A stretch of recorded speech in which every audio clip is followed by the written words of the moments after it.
Hi, this is the market outlook for SPX for these last few days of October and starting November. As you can see here on this 1 hour chart, the market has kept grinding up. It was almost predictable that it would at some point test all-time highs near 3030.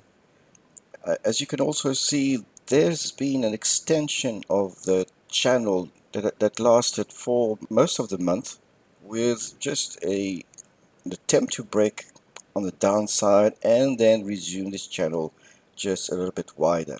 We still have this decision point, and if you remember, actually on Thursday for members of the class, I mentioned that there was here on this little pattern a chance of a more abrupt move. It was not exactly an abrupt move, considering the next very strong resistance on all-time highs was about here. So it just bumped there, and we have another decision point in this triangle or pennant coming up sometime, maybe Monday, Tuesday, and let's not forget we've got FOMC on Wednesday.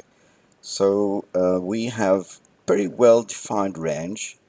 3030 is a strong resistance, and we have a former resistance turned support on 3015, and that is more or less actually on the new channel lower boundary, and the strongest support will be on these red lines about 3000, and I would anticipate the strong support area is in this area.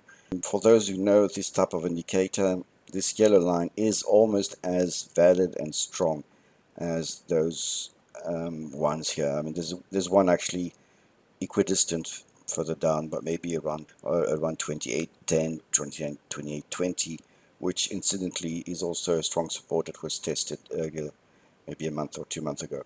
So at this point, bullish congestion, pennant, possibly to grind higher still to go back to the former channel and test another important resistance area in the 3040 area. There's a fib target here, 3050, so this would be just as strong a resistance as this one is a strong support area.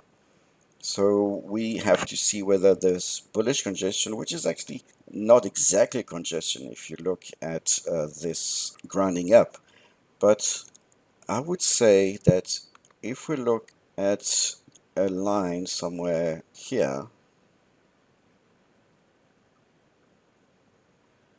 you can see that this angle of attack is more manageable, which means that a channel like this can actually hold on for much longer. Must be taken into account that action reaction is more, as you can see here, is definitely like an elastic effect. You know, you stretch it and then you release it. There will be less of a stretch and release effect on this slow gradient.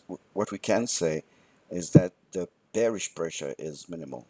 I would have even assumed that in the event FOMC surprises us, and I don't think it really will. Earnings may. I mean, we've got Google earnings on Monday, and techs are coming. Amazon didn't actually affect the market with those poor results.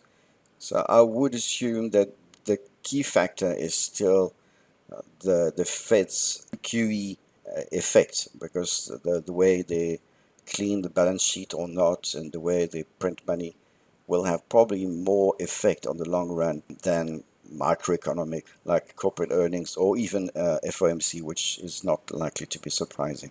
That said, we all know that this relaxing in the monetary policy is a way to counteract possible deflation, possible recession. Deflation is not really an issue, but recession is. And this means that the longer term factors will definitely have an impact at some point. So we are kind of kicking the can down the road, but there may still be, even though there's no pressure right now, no bearish pressure, no reversal in sight, there may be something further down the line. If we look maybe at a longer time frame, Here we see a different picture in terms of angles of attack. Those lines, I mean, the way the charts are drawn, they don't look as parallel as they were on our chart, but this is not really important. Here we see the same very strong support area. Again, it could push for a excursion or a fake breakout to 30.50, and it's only in if this resistance level is then tested for support that the market could grind higher. We can kind of see here that here as well, the channel, the gradient of this channel is lower, so it may here again look a little bit more sustainable over time. But let's not read the crucible too much. This is still a very strong resistance area, so we'll see how it goes, and it is likely that we will have another round like we've had for the last 2 to 3 months. Okay, that's it for now. The next video will be on our current trades.